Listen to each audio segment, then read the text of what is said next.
There's a moment in Season 2 where Rick is loading these glowing green rocks into the back of his ship. And you probably didn't think anything of it, because why would you? It's Rick. He hoards weird space junk the way the rest of us hoard cables we'll never use again. But 2 episodes later, at the very start of the Parasite episode, he's dumping those exact same rocks out of the garage, complaining about them. And Justin Roiland confirmed in an interview that, yeah, those are the same rocks. The ones covered in little pink eggs, which means the parasite invasion that nearly ate the whole family, the one where everybody started remembering a guy named Mr. Poopy Butthole who supposedly always lived there, that whole thing didn't happen to some random Rick in some random dimension. It happened because our Rick brought home a rock he should have left alone, and nobody noticed for years. That's the kind of thing I want to talk about today. I went back through all 8 seasons of Rick and Morty, every aired episode, and I pulled every hidden detail, every buried callback, every Easter egg the show snuck past us while we were laughing at a talking poop or a pickle with a drill arm. Some of these are jokes the creators admitted to in commentary. Some of these are setups that took 5 whole seasons to pay off, and a couple of them genuinely change how you watch the scene once you know they're there. So grab a drink, get comfortable, and let me ruin your next rewatch in the best possible way. We're starting at the very beginning and working our way to the newest stuff, so settle in. Let's go back to the pilot. So here's the thing about the very first episode. Before the show even knew what it was going to be, it was already telling you what it loved. There's a scene at Interdimensional Customs, just a quick crowd shot, aliens shuffling through a checkpoint. Blink and you've moved on. But if you actually freeze it, the background is stuffed with other people's monsters. There's the xenomorph from Alien standing in line. There's a prawn from District 9. There's a Moonanite from Aqua Teen Hunger Force. And the robots from Mystery Science Theater 3000. Tom Servo and Crow and Gypsy, just hanging out. There's even a little guy from Space Invaders. Did you ever notice that the show's entire personality was already sitting in one crowd shot in episode 1? Because that's exactly what Rick and Morty turned out to be. A blender full of every science fiction thing the writers grew up on, set to puree. And honestly, this is my favorite kind of Easter egg, because it's not winking at you, it's just there. The show isn't stopping to go look at all these references we put in. It trusts you to find them, or not. Most people watched that scene and saw aliens. The ones who paused saw a love letter. Which brings me to the bones of the whole show, and this one's not even hidden, but I think people forget how literal it is. Rick and Morty exists because of Back to the Future. Like, directly. The whole show grew out of a short Roiland made for Channel 101 called The Real Animated Adventures of Doc and Marty, which was a gross-out parody of Doc Brown and Marty McFly. Rick is Doc, Morty is Marty, the genius grandpa and the nervous kid he drags around. They even confirmed Morty's full name, Mortimer, is a nod to Marty, who was played by Michael J. Fox. So the next time Rick belches out some plan and Morty stammers his way through it, just remember you're watching what happens when a Back to the Future parody gets a budget and a mean streak. I love that the most original cartoon of its generation started as a filthy knockoff of a movie about a kid and his car. Now for one that's hiding in the second episode, and it's a triple. The episode is called Lawnmower Dog, which by itself is already a play on the movie The Lawnmower Man. But the actual plot, where Rick and Morty go diving into someone's dreams inside dreams to plant an idea, that's Inception, beat for beat. And then there's the villain, Scary Terry, the knockoff slasher who chases people through their nightmares with knives for fingers and a striped sweater.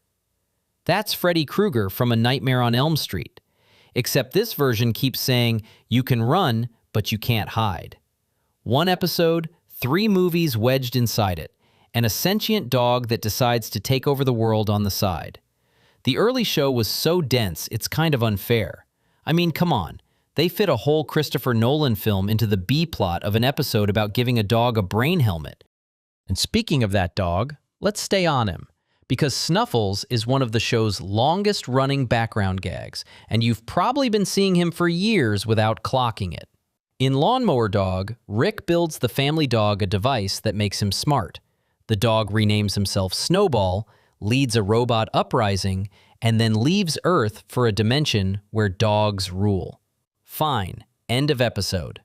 Except he keeps coming back. Look at the intro montage in later seasons and you'll catch Snowball, fully armored, leading an army into battle against an army of cats. He's just out there, off in the corner of the universe, living his whole epic life while we follow the boring humans. You'd think a one-off dog gag would stay a one-off. Nope, the show never forgets a guy. Here's a small one that I think is genuinely clever. In that same garage, in the early seasons, there's a box sitting on a shelf labeled time travel stuff, and it just stays there. It never gets opened, never gets used, never matters. And that's the joke. The writers have said for years that they hate time travel as a plot device because it lets you cheat, so they shoved all of it into one cardboard box and refused to touch it. It's a running middle finger to lazy storytelling, sitting quietly in the background of a guy's garage. Did you ever notice you've been looking at a writer's room policy decision this whole time, disguised as set dressing? Before I get to that, let me give a real moment to the third episode, Anatomy Park. Because in the rapid round later, I'm going to blow past it, and it deserves better than a one-liner. The title is obviously Jurassic Park, and the plot is exactly that. A theme park full of attractions that breaks down and starts killing the guests. Except the park isn't built on an island. It's built inside the body of a dying homeless man named Reuben, who Rick has been keeping alive, and the rides are his organs, and the monsters are his diseases. Things like hepatitis A and tuberculosis rendered as rampaging creatures. So while it's doing Jurassic Park with the failing park structure, it's also doing the old movie Fantastic Voyage, the one where people shrink down to microscopic size and travel through a human body. Two films fused into one Christmas episode.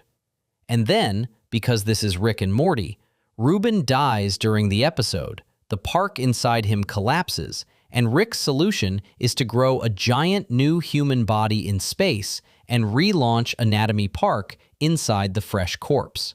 The guy treats a dead man's body, and then a second manufactured body, as commercial real estate.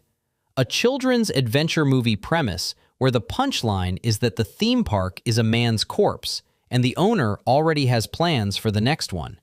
That's the show telling you in episode 3 exactly how it feels about sentiment.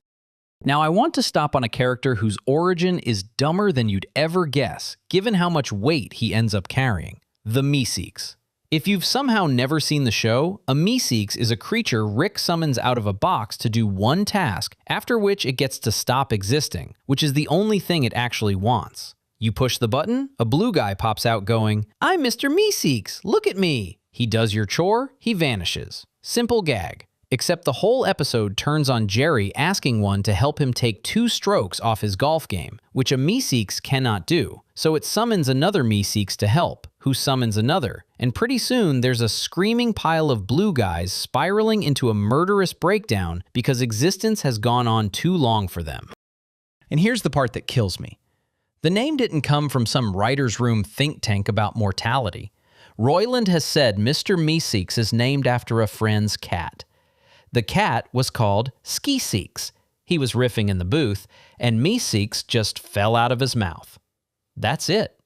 One of the show's sharpest little parables about how suffering is just being alive too long, and it's named after somebody's cat. The thing that gets me is that the gag is secretly the saddest idea in the show, wearing the silliest possible costume. These creatures experience being alive as pain, and want only to be done, which, if you've been paying attention, is the exact same thing going on with Rick under all the catchphrases. The blue guy screaming that existence is pain is doing Rick's whole personality in one line, and he's doing it as a sight gag about golf. You'd think a one-off chore monster would stay a punchline. Instead, he became one of the most quoted things in the series, and the joke quietly got deeper every time they brought him back. Let me jump to one of the funniest sight gags in Season 1, in the episode where the devil opens a shop. The episode is called Something Ricked This Way Comes, which is a riff on the Ray Bradbury title Something Wicked This Way Comes. The devil shows up in town and opens a little curio store full of cursed objects, and the store is named Needful Things, which is a Stephen King book about, you guessed it, a shop full of cursed objects. So that's 2 horror authors in the title and the storefront alone. But here's the part that actually got me. The devil himself, who runs the place, is drawn as Steve Jobs.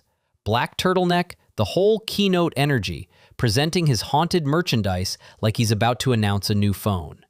The literal devil reimagined as a tech CEO doing a product launch. Honestly, that might be the most accurate thing the show ever did, and they did it as a throwaway. And this same episode gives us one of the most quoted 30 seconds in the entire series, and it's a payoff to a line from the pilot you definitely forgot. Back in episode 1, Rick offhandedly mentions that he builds robots for fun. Just a character note. Then here, at the breakfast table, he whips up a little robot, and the robot immediately asks what its purpose is. Rick tells it, flatly, that it passes butter. The robot looks down at the butter dish, processes the entirety of its existence in about 2 seconds, and goes, "Oh my God."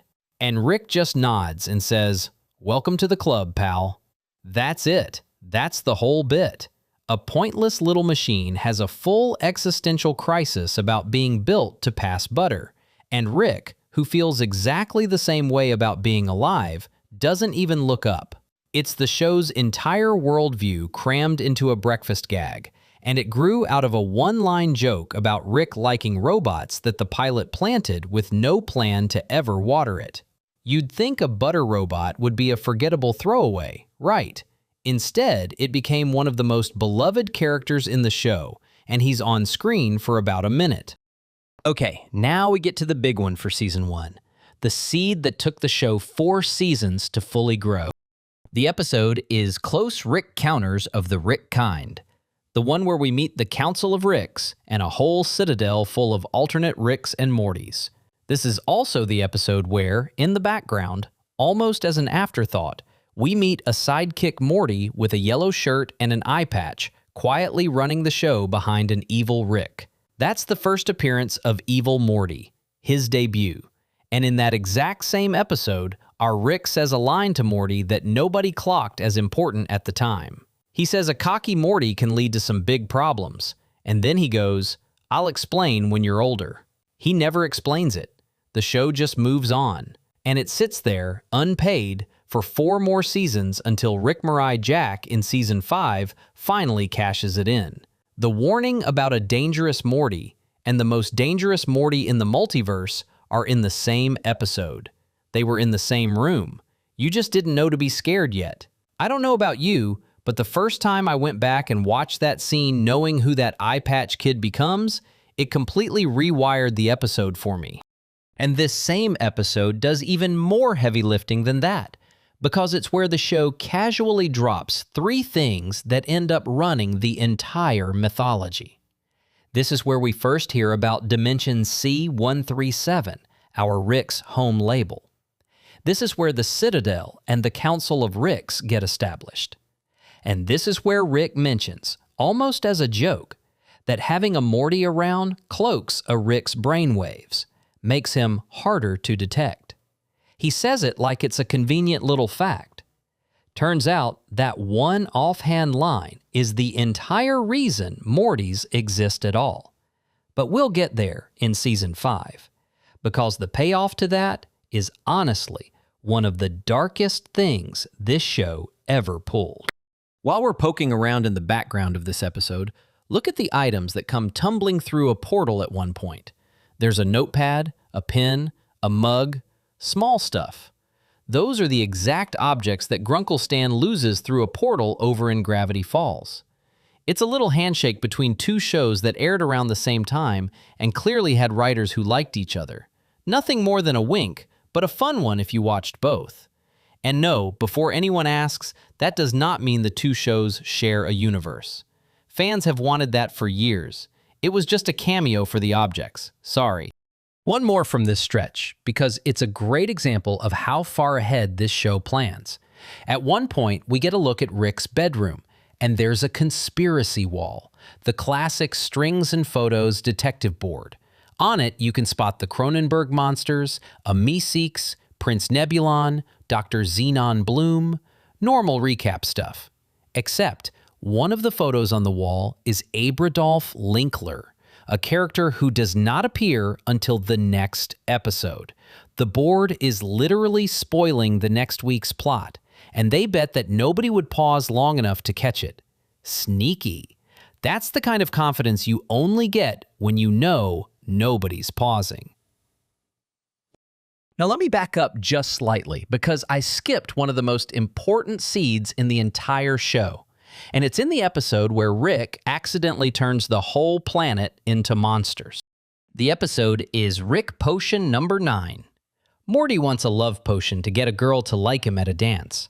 Rick whips one up, it goes catastrophically wrong, and by the end of the episode, the entire human race has been mutated into writhing flesh creatures everyone just calls Cronenbergs, after the body horror director David Cronenberg. So that's the obvious reference. But the buried gold is a line Rick says early on, when Morty asks him to make the potion work. Rick grumbles that love is just a chemical reaction that compels animals to breed. Cynical Rick stuff. You laugh, you move on. But hold on to that line, because in Season 5, we find out that the Citadel of Ricks chemically forced Beths and Jerrys across the entire multiverse to fall in love and pair off, specifically so they would mass-produce Mortys. Rick's throwaway cynical joke about love being a chemical trick to make animals breed turns out to be the literal mechanism behind Morty's existence. A grumpy one-liner becomes the origin of the kid standing next to him. This show plays a long, long game, and it does not flinch.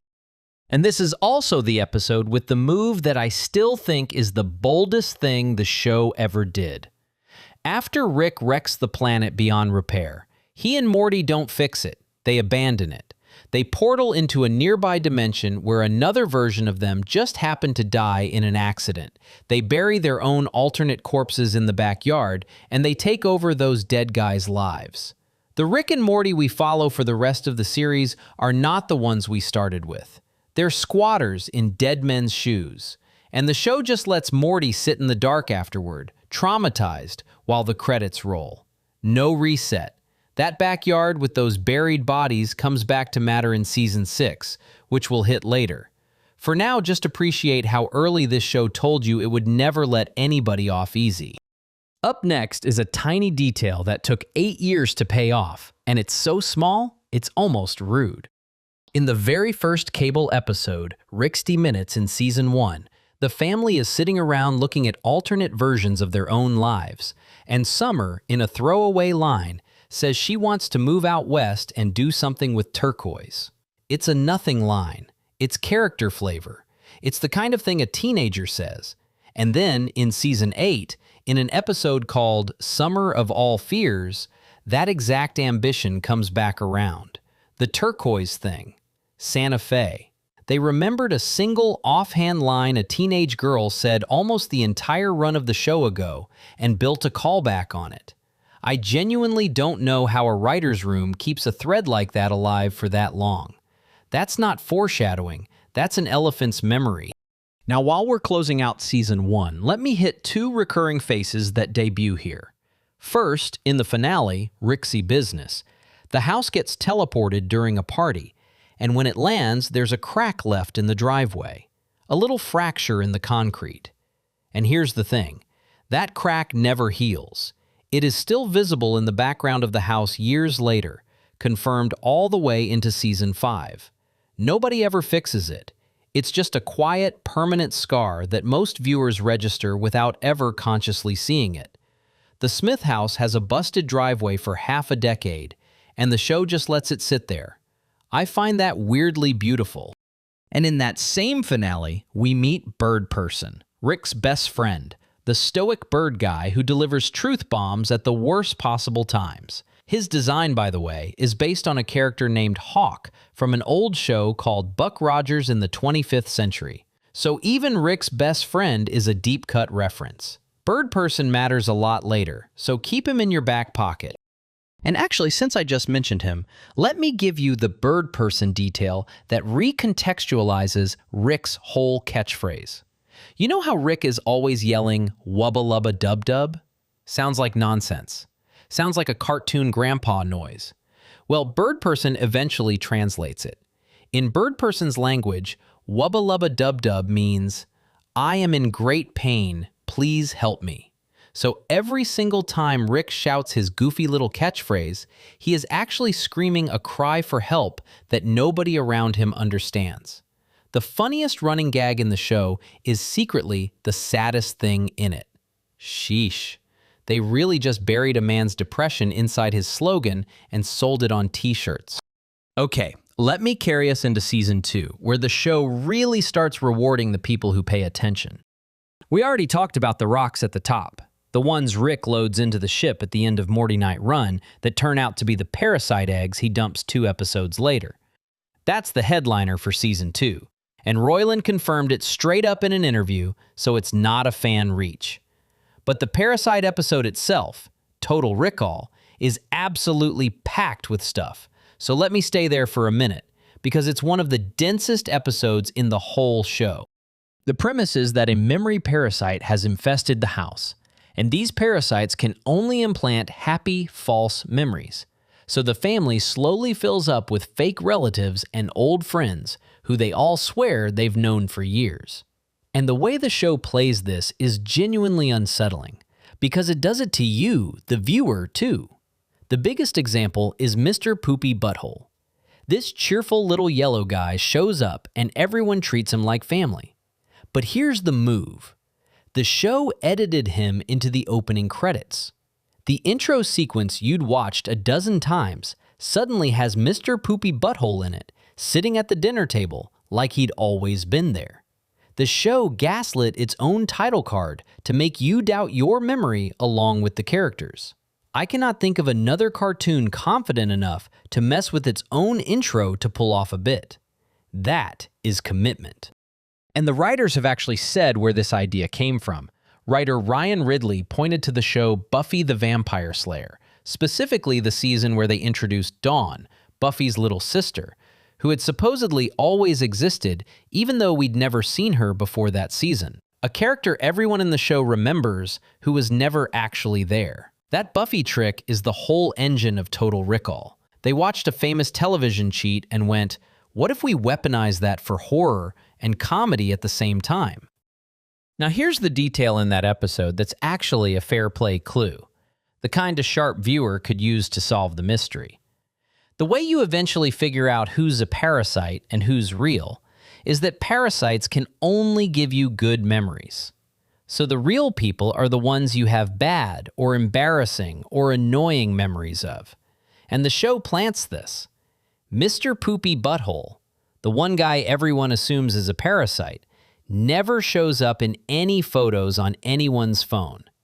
And the memories of him aren't all sunshine, which is the quiet tell that he's actually real. The episode is a fair mystery if you know the rule, and almost nobody catches it on the first watch because you're too busy laughing at a guy named Mr. Poopy Butthole.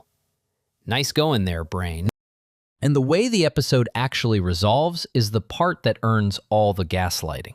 Once the family clocks the rule that good memories mean parasite, they start gunning down anyone they only have pleasant feelings about, which is its own dark little comedy, a family murdering their way through every nice person in the house.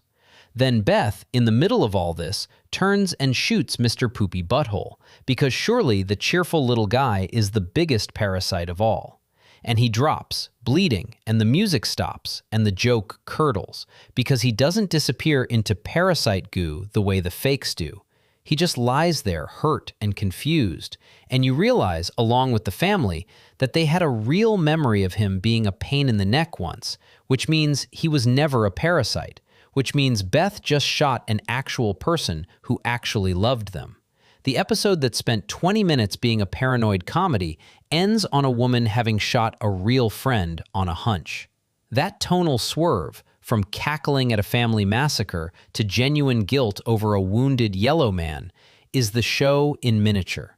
The reveal lands so hard precisely because they'd trained you all episode to laugh at exactly this.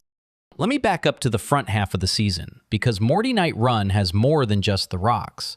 There's a song in that episode, Goodbye Moonmen, this beautiful, sweeping, emotional ballad that a gaseous alien sings. It sounds like nonsense lyrics, dreamy space poetry. Except if you actually listen to what the alien is saying, the song is laying out its plan to wipe out all carbon-based life in the universe. The pretty space ballad is a genocide manifesto, and it tells you the whole plot before the reveal, while making you cry a little. You'd think a tearjerker musical number would be the safe part of the episode, right? Wrong. It's the villain monologuing in falsetto, and you didn't even notice because the melody slaps. This episode also debuts a location that becomes a recurring fan favorite, an arcade called Blips and Chits, and one game in particular, Roy, A Life Well Lived, where you live an entire human life from inside the machine. Roy comes back in Season 4. He comes back in a huge way in Season 6. So when you see that arcade for the first time, you're looking at a setup the show pays off years apart, twice. The first Blips and Chits visit is planting a seed for 2 future episodes at once. And there's one more from this stretch that pays off literally in the newest season. Around here, the show introduces Jerry Baree, which is a daycare for Jerrys. The idea is that every Rick across the multiverse has the same problem, which is a useless Jerry they need to park somewhere safe while they do dangerous adventures.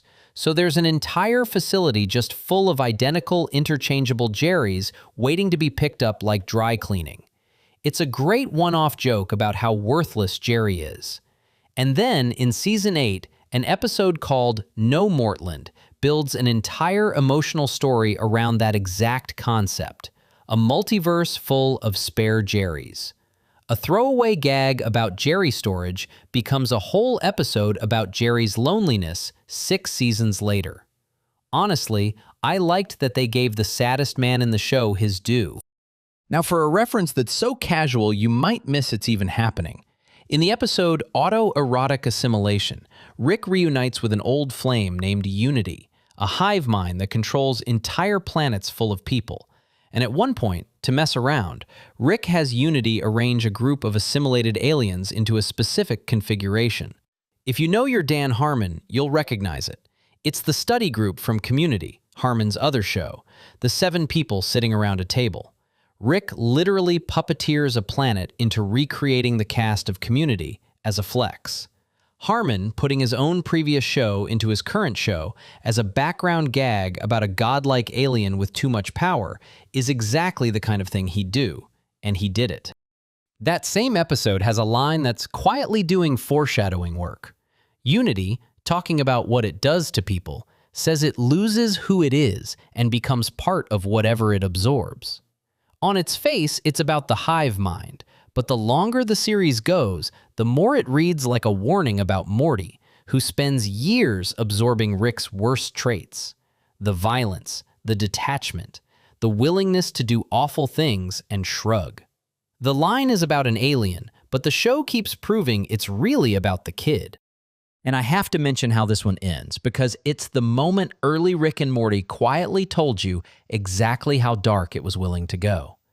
The whole episode is a wild, funny romp with Rick and his planet-controlling ex. And then, Unity leaves him.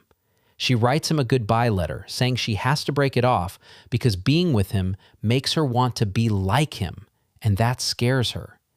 And the episode just stops being funny. It ends with Rick completely alone in the garage, at his lowest, building a device and putting his own head into it in what is very clearly an attempt to end his life, before he slumps over unconscious and the machine powers down on its own.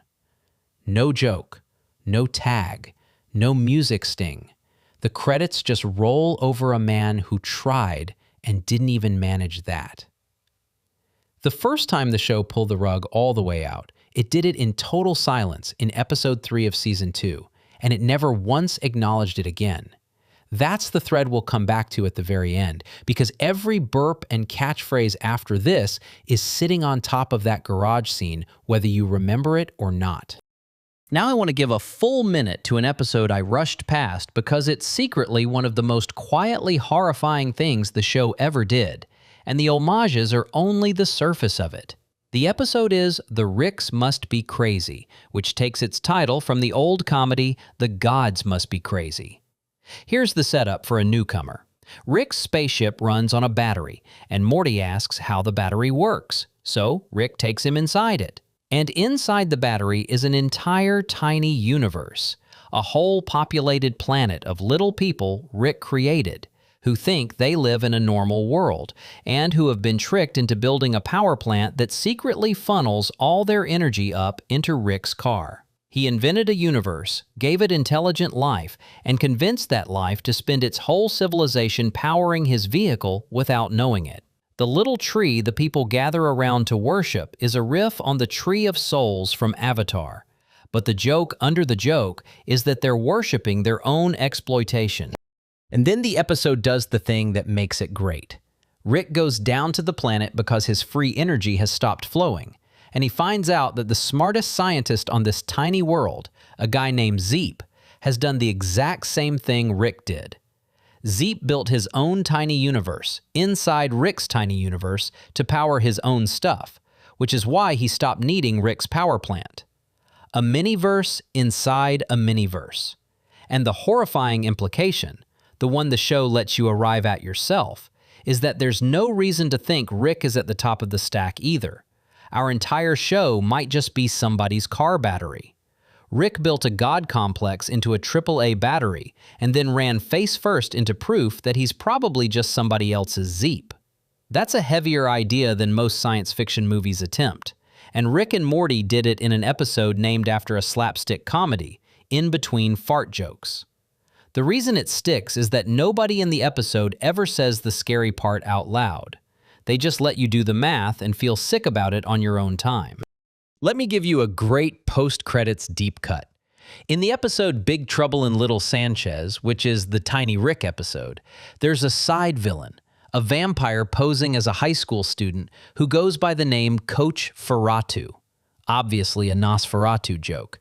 But the episode has a post-credits scene where the other vampires scold him, and we find out his real name is Balik Alistane. And they're annoyed that he picked such an on-the-nose vampire alias when he could have just blended in. The vampire got peer-pressured for being too obvious about being a vampire. It's a perfect dumb little tag, and it matters more than you'd think because Earth vampires actually come back in Season 8. They planted vampires as a one-joke gag and then remembered they existed 8 years later. Around the middle of the season, we also get the second Cable episode. And like the first one, almost all of it was improvised by Roiland just riffing into a microphone. This is where you get Jan Quadrant Vincent 16 and the conjoined twin newscasters Michael and Pickle, and an absolutely brutal parody of a Michael Bay film called Two Brothers, which is just explosions and slow motion and nothing else. The thing I love about the Cable episodes is that they're the least planned and somehow the most quotable. A guy alone in a booth making up alien television on the fly produced some of the most beloved bits in the series. There's a lesson in there somewhere about not overthinking it. And Season 2 ends by breaking your heart in The Wedding Squanchers. Here's the setup for anyone who's never met these two. Bird Person is Rick's oldest friend, a stoic Birdman warrior who fought beside Rick in some galactic war years before the show starts. The one person in the universe Rick seems to genuinely respect. And Bird Person is getting married to Tammy, Summer's bubbly human friend from Earth, who across the back half of the season has been dating him, the cheerful blonde teenager who somehow ended up engaged to Rick's grizzled war buddy. Everyone's at the wedding. It's happy. Rick gives a toast. And then it goes wrong in about 4 seconds. Tammy stands up, and in the same chipper voice she's used all season, she calmly explains that she's actually a deep cover agent for the Galactic Federation, that the entire relationship was an assignment to get close to Rick's circle, and that the wedding is a trap. Then she pulls a weapon and shoots Bird Person dead at the altar while the Federation storms the planet. The warmest event in the show becomes a massacre mid-sentence, and Rick's best friend dies because he let himself trust someone. That's the cost of connection in this show, stated as plainly as it ever gets. But the buried detail is earlier, the marriage counselor type figure makes a comment about how somebody shouldn't even exist. And that line, which feels like nothing in the moment, is pointing straight at a reveal in Season 5 about Morty himself. The show keeps slipping the words "shouldn't exist" into Morty's orbit, episode after episode. And you don't realize it's a theme until it becomes the whole point. The finale also has the first of Mr. Poopy Butthole's fourth wall-breaking post-credits check-ins, where he talks directly to the audience about how the family's doing. And in the background of one of those, there's a poster that's misspelled, something about guns not being fun, which is a callback to the fact that Beth shot Mr. Poopy Butthole earlier when she thought he was a parasite. So even his cheerful little update segment is hiding a reference to the time the family blasted him. Poor guy. All right, that's Season 2. Let me move into Season 3, which is where the show became a genuine cultural event, partly because of a condiment. Season 3 opens with the Rickshank Rickdemption, and it contains the single most chaotic Easter egg in the show's history, because it leaked out of the screen and into the real world. Near the end, Rick goes on a long, unhinged rant, and buried in it is a bit about how his real motivation, his whole driving purpose, is getting the Szechuan dipping sauce that McDonald's released back in the 90s to promote the Mulan movie. He says if it takes 9 seasons, he wants his McNugget dipping sauce. Now here's the part most people don't know. According to Dan Harmon, that sauce line was only supposed to be said once, earlier in the script. Roiland improvised bringing it back in the final rant, and that improvised callback was so funny and so weirdly specific that it caused McDonald's to actually re-release the sauce in October of 2017, which then caused real riots at real restaurants when they didn't make enough. A line a voice actor made up on the spot reached out of a cartoon and caused chaos at fast food counters across the country.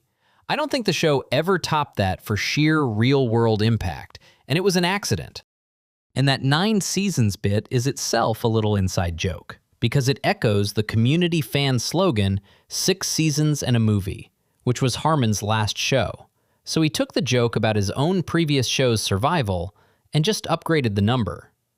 The man recycles his own mythology like Rick recycles dimensions.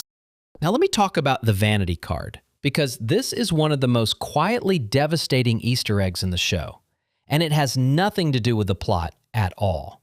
At the very end of episodes, there's a production card for Harmon's company, and around Season 3, it changed into this somber little claymation scene of a man sitting alone surrounded by bottles. People assumed it was just a dark joke, but the real story, according to the design databases that track this stuff, is that Harmon's ex-wife, Erin McGathy, designed that card herself, at his request, after their divorce. She reportedly called it a second draft because the first version wasn't sad enough. So that lonely little man with the bottles is a piece of art his ex-wife made about the end of their marriage, tucked into the credits of a comedy cartoon where almost nobody would look. It got swapped out in Season 4 for a happier one featuring his new partner. But for a while there, the saddest thing in Rick and Morty was hiding in the legal boilerplate at the very end. I don't know, man. That one sticks with me. Okay, let me lighten it back up, because the most famous episode of this whole show is in Season 3, and it's got a hidden detail attached to it that is honestly hard to believe. Pickle Rick, where Rick turns himself into a pickle to get out of family therapy and then has to fight his way through a sewer and a building using nothing but his own pickle body and the muscles of dead rats. The action is a parody of Die Hard and John Wick. Fine, but here's the wild part. On the Season 3 Blu-ray, the commentary track for Pickle Rick was recorded by the guys who ran Game of Thrones, David Benioff and D.B. Weiss, along with Peter Dinklage, the Game of Thrones showrunners. And during it, one of them calls the therapy scene maybe the best writing of 2017, and the other jokes that the Game of Thrones finale should just be a live-action version of Pickle Rick. Given how that finale actually went over, that joke aged into something a lot funnier than they intended. Imagine recording a fun little commentary about a pickle and accidentally predicting your own roast. And inside Pickle Rick, there's a tiny character beat that's the entire point of the episode, hidden in one prop. But to get why it lands, you have to sit with the scene the Game of Thrones guys were praising. Rick only ends up in that therapist's office because Beth drags the family there. And Rick turned himself into a pickle specifically to dodge it, then conveniently lost his pickle escape gear and had to fight through a sewer instead.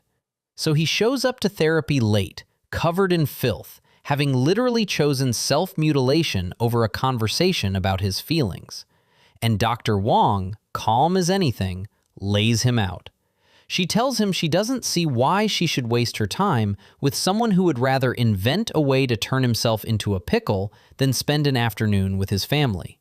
She points out that the only reason he survives his own life is that he's relentlessly inventive, and that he uses that same intelligence to avoid the boring, hard work of being a person, because to him, intelligence is the only thing worth respecting, and connection is beneath him. She tells him, basically, that he can live any way he wants, but the wanting to be alone, the contempt for everyone around him, that's a choice he keeps making, not a fact about the universe. Rick says nothing. He just takes it. And then the episode does the thing. Because at the very end, after that, Rick does something he has never done before in the entire series. He puts on a seatbelt. He just quietly buckles up in the car. The show doesn't point at it. It doesn't say anything.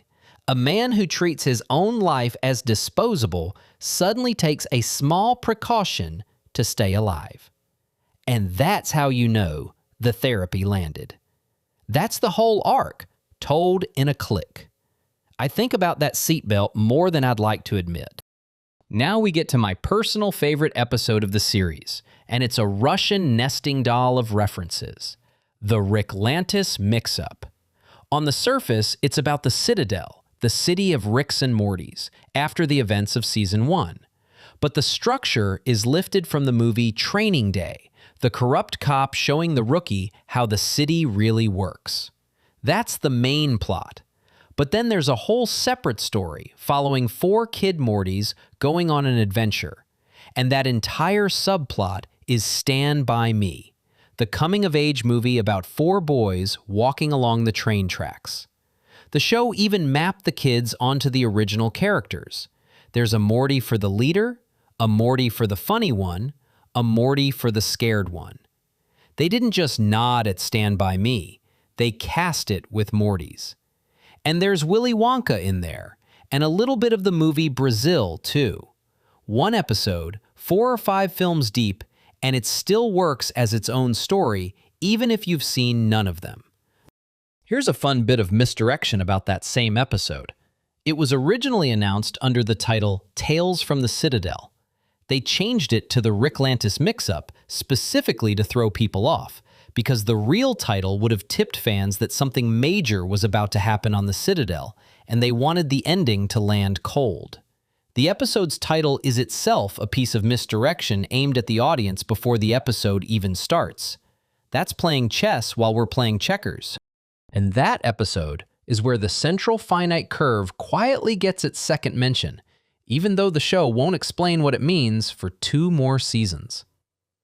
There's a factory making something called Simple Rick's Wafers, a snack flavored with the harvested contentment of a Rick who chose a simple, happy life with his family.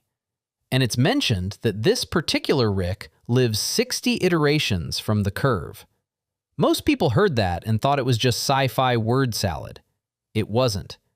The central finite curve is the secret architecture of the entire show, and they name-dropped it here, in a commercial for a snack made of a man's harvested joy, 2 whole seasons before they told you it mattered.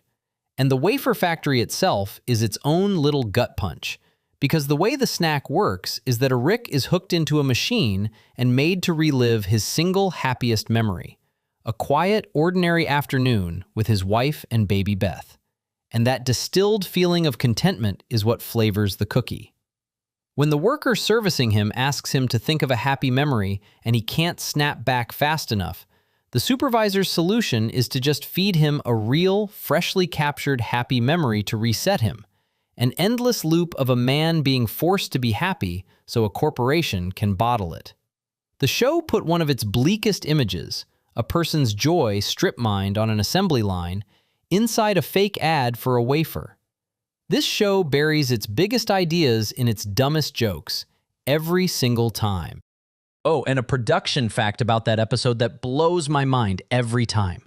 Almost every single character in the Ricklantis mix-up, all those Ricks, all those Mortys, dozens and dozens of speaking parts, is voiced by Justin Roiland alone.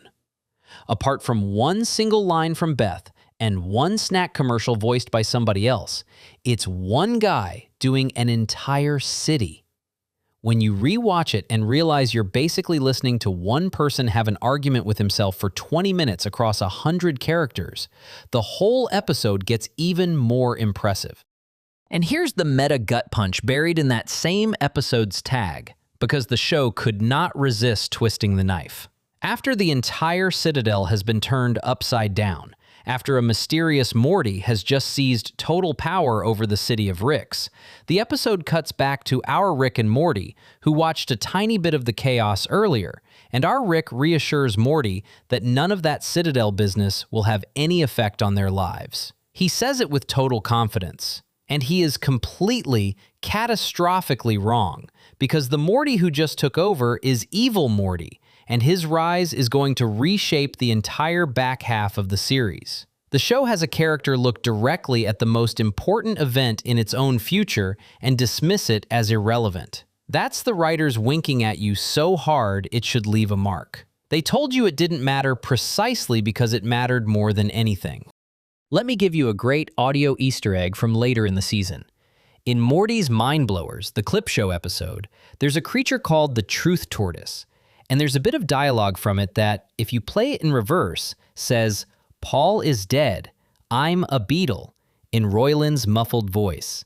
That's a reference to the old Paul is dead conspiracy theory, the urban legend that Paul McCartney secretly died and was replaced, with supposed clues hidden in Beatles records played backwards. So the show hid a fake backwards conspiracy clue about a fake conspiracy inside a cartoon turtle. You have to reverse the audio of a single line in a single scene to even find it. That's a reference built for maybe 4 people on Earth, and they made it anyway.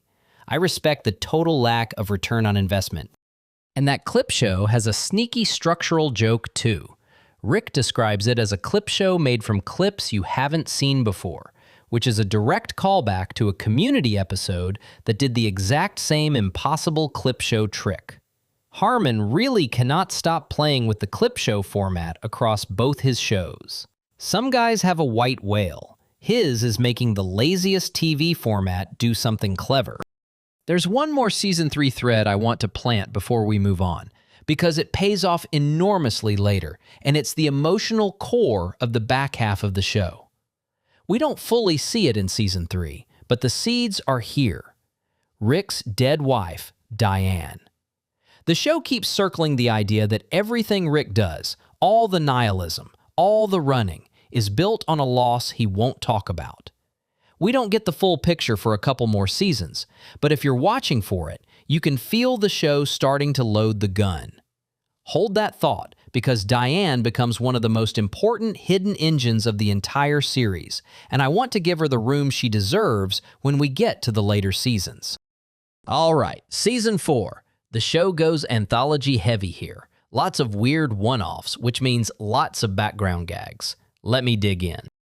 Season 4 kicks off with Edge of Tomorty, which is a play on the Tom Cruise movie Edge of Tomorrow, where a guy lives and dies the same day over and over. And the episode opens with Morty giving this speech about wanting 100 more years of adventures. Classic stuff, which is itself a callback to the rant Morty gives at the very end of the pilot, and to Rick's Szechuan rant in Season 3. The show keeps having its characters beg for more seasons in the actual dialogue. It's the most Rick and Morty way to do a meta joke. Just have the characters openly lobby for renewal inside the story. Also in that episode, Morty gets a hold of a power and goes, in the show's own words, full Akira, doing the big body horror transformation from that anime. The references just keep stacking. Here's a recurring prop in that same episode that I love because it's so specific and pointless. Rick takes a moment to check on his boglin. A boglin, if you didn't grow up in the 80s, was this rubbery little goblin hand puppet toy with creepy eyes. And Rick just has one, and he cares about it, and the show keeps it around as a deliberately planted recurring object. The smartest man in the universe has a soft spot for a 40-year-old rubber puppet.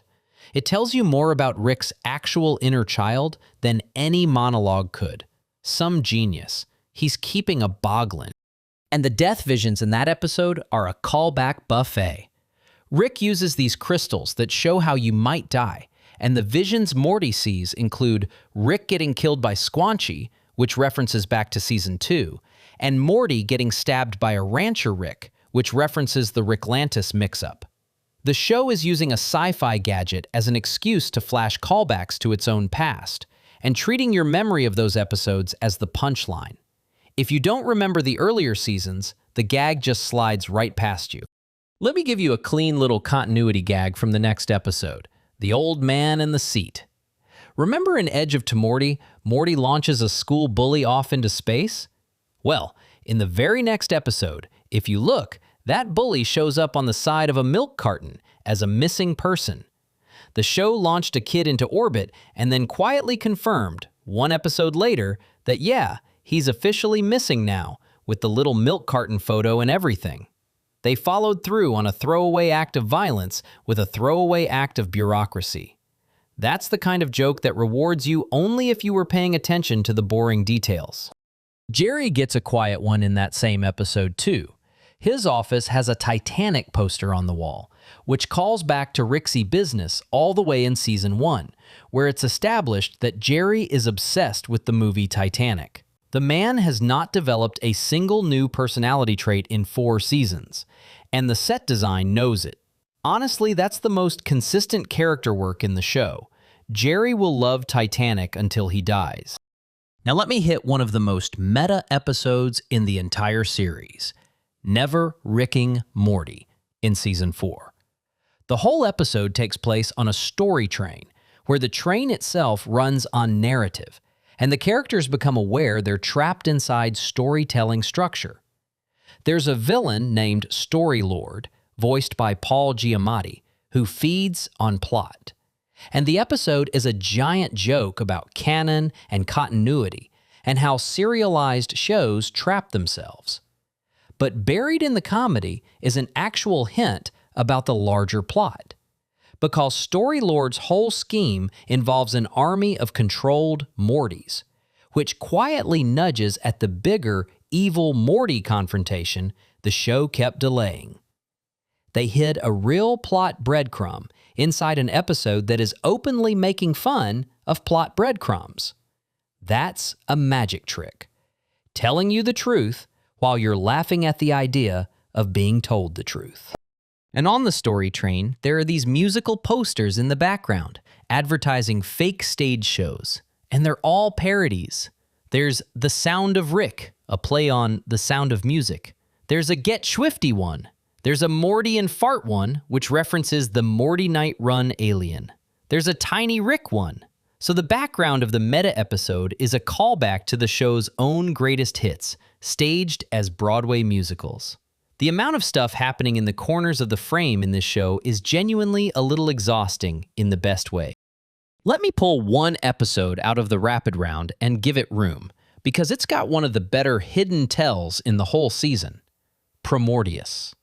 The family wakes up on an alien planet with face-hugging creatures latched onto them, which is the show doing Alien, the Ridley Scott movie with the chest bursters and the face-grabbing parasites. They fight their way off the planet in a panic. Standard sci-fi horror runaround. Except the face-huggers turn out to be a sentient species called the Glorzo, and the whole escape was more complicated than it looked, because Summer had secretly been working an angle from the inside the entire time. And here's the tell the show plants for you. The voice coming over the alien intercom, the Glorzo announcer running their society, is voiced by Spencer Grammer, who is the actress who voices Summer. If you knew the cast well enough to recognize the voice, the show told you Summer was secretly involved long before the reveal, just by who was talking on the loudspeaker. And there's a second buried gag, where Rick spots an M&M store on this supposedly untouched alien world, which quietly tells you humans have already been here and meddled before the plot confirms it. Two pieces of foreshadowing, one in the casting and one in the set dressing, hidden in an episode you thought was just an alien parody.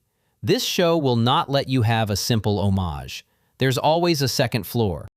Let me get to the Vat of Acid episode, which has my favorite single meta gag in the show. Rick gives Morty a device, and Morty thinks it's a save point system like in a video game, where you can return to a saved moment.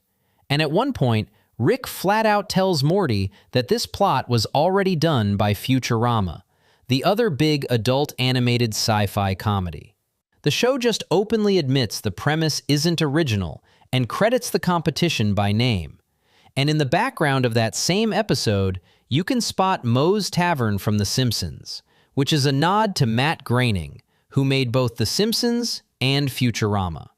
So in one episode, they name-check Futurama in the dialogue and sneak in The Simpsons in the background, basically tipping their hat to the entire lineage of shows they come from. That's not lazy, that's a family tree. But here's the buried horror in that episode, and it's a foreshadow you only catch on the rewatch.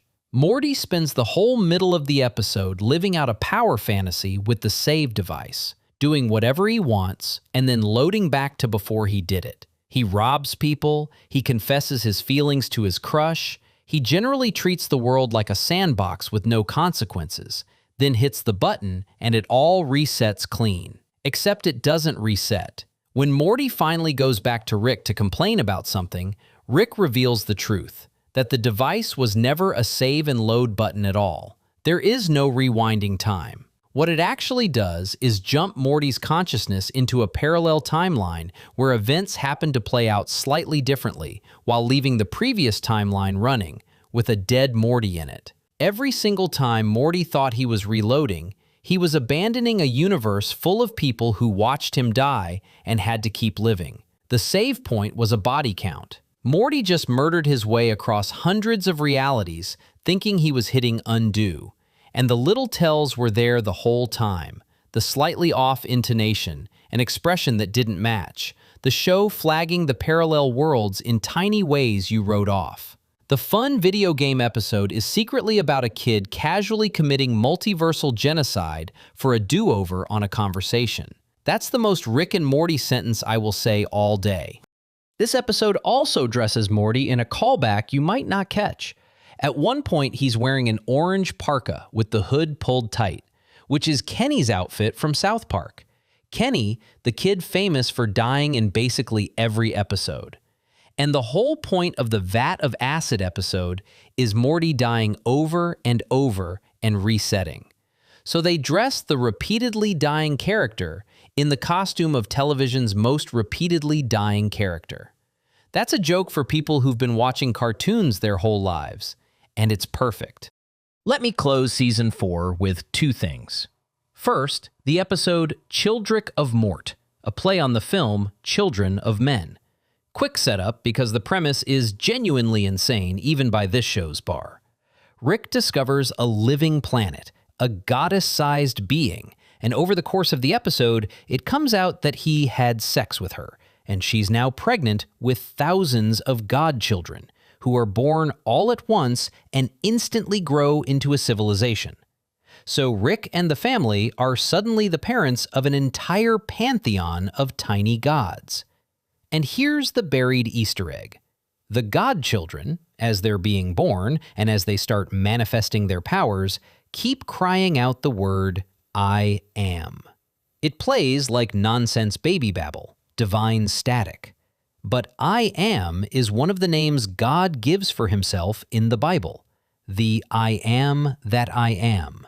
So the children screaming it is the show quietly confirming their actual divine nature before a single character explains the plot to you. The reveal is sitting right there in what sounds like crying for anyone who paid attention in Sunday school. They told you these were gods in the literal first sound the gods made. And the second thing, the season finale, Star Mort Rickturn of the Jerry, introduces Space Beth, the idea that there are now two versions of Beth running around, one who stayed and one who left, and neither of them, including Beth herself, knows for sure which is the clone. That ambiguity becomes a whole plot thread later, including one of the strangest and funniest episodes of Season 8. The finale also brings back Bird Person, now rebuilt as a cyborg called Phoenix Person, because this show will not let a good character stay dead if it can make you sad about it instead. All right, Season 5 is where a lot of these buried seeds finally bloom, and it's the darkest payoff in the whole series. The big payoff lives in the Season 5 finale, Rick, Mirai, Jack, and it pays off about 4 different seeds we've already talked about, so this is the moment a lot of this clicks into place. This is the episode that finally explains the central finite curve. Remember that phrase from way back in Season 1 and again in the Ricklantis mix-up? Here's what it actually is. The central finite curve is a wall that the Ricks built around all the infinite realities, and they specifically walled off only the universes where Rick is the smartest being. Every reality on the inside is one where Rick is on top. The show describes it as an infinite crib built around an infinite baby. The whole multiverse the show takes place in is a giant ego playpen that Rick's constructed so that no Rick ever has to feel like the second smartest guy in the room. That is the most Rick thing imaginable, and it was hiding in plain sight, named twice for 4 seasons. And in the same episode, we get the payoff to that brainwave line from Season 1, the one I told you to hold on to. Remember Rick saying that having a Morty around cloaks a Rick's brainwaves? Makes him invisible to enemies? Well, Rick Mirai Jack confirms that the Citadel figured this out and industrialized it. They chemically manipulated Beth's and Jerry's across the multiverse to fall in love and breed, specifically to mass-produce Mortys, because Mortys are essentially camouflage for Ricks. Morty exists because Ricks needed living cloaking devices. Connect that to the line from Rick Potion number 9. Love is just a chemical reaction that compels animals to breed, and the picture is complete. Morty's parents fell in love because they were chemically forced to, so that Morty would be born so that he could hide Rick's brainwaves. The kid we've followed for 5 seasons is, on a cosmic level, a tool. The show told you this in Season 1 and Season 3 and waited until now to let it land. And when it lands, it genuinely hurts. Can you imagine being Morty and finding out your entire existence, your parents' marriage, all of it, was a farming operation? That is bleak, even by this show's standards. There's also a piece of designation trivia from around here that's pretty great. In the commentary for a later episode, it's revealed that our Morty's true designation is Morty Prime. He was never actually the Morty native to Dimension C137. The reason is that in the original C137, Morty was never born, because in that reality, Rick's wife Diane and his daughter Beth were killed before Beth could grow up and have kids. So the Morty we know is from somewhere else entirely, retrofitted into Rick's life. The label we'd all been using for years, calling him C137 Morty, was quietly wrong, and the show only corrected it in the fine print. There's something kind of haunting about realizing the kid doesn't even have the home dimension everyone assumed he had. Let me give you the lighter Season 5 stuff before I bum everybody out completely. The premiere, Mort Dinner Rick Andre, has a title that's a play on the old film My Dinner with Andre, which is famously just two guys talking at a table for the whole runtime. And it introduces Mr. Nimbus, Rick's nemesis who controls the sea, who is basically a parody of Aquaman and Namor mashed together, played completely straight-faced as the most powerful and most annoying man Rick knows. Mr. Nimbus rules. I will hear no arguments. That premiere also opens with one of those Crystal Vision callback montages, flashing alternate Ricks and Mortys, including a pair dressed like Blade the Vampire Hunter. Plus, quick scenes pulled from Lawnmower Dog, from the Simulation episode, from Rick Potion number 9, and even from the original Doc and Marty short that started the whole thing. The show reaches all the way back to its own grimy YouTube origins for a single frame in a crystal. And of course, the driveway crack from Season 1 is still there in the background. They never fix that driveway. 5 seasons. I've owned cars for less time than that crack has existed.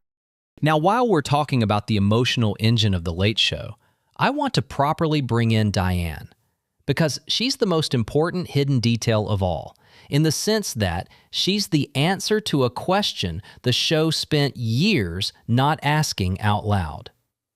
Diane is Rick's wife, Beth's mother. She was killed, along with a version of Beth, by a bomb, and the man who sent that bomb is another Rick, the one fans call Rick Prime, the Rick who refused to be walled inside anybody's curve. Everything our Rick does, the drinking, the cruelty, the refusal to care about anything, traces back to losing Diane and choosing revenge over healing. And the show hides her everywhere before it ever explains her. Which brings me straight into Season 6, because Season 6 is where Diane stops being a ghost and starts being the plot. Before Season 6 even aired, there was an Easter egg out in the actual world.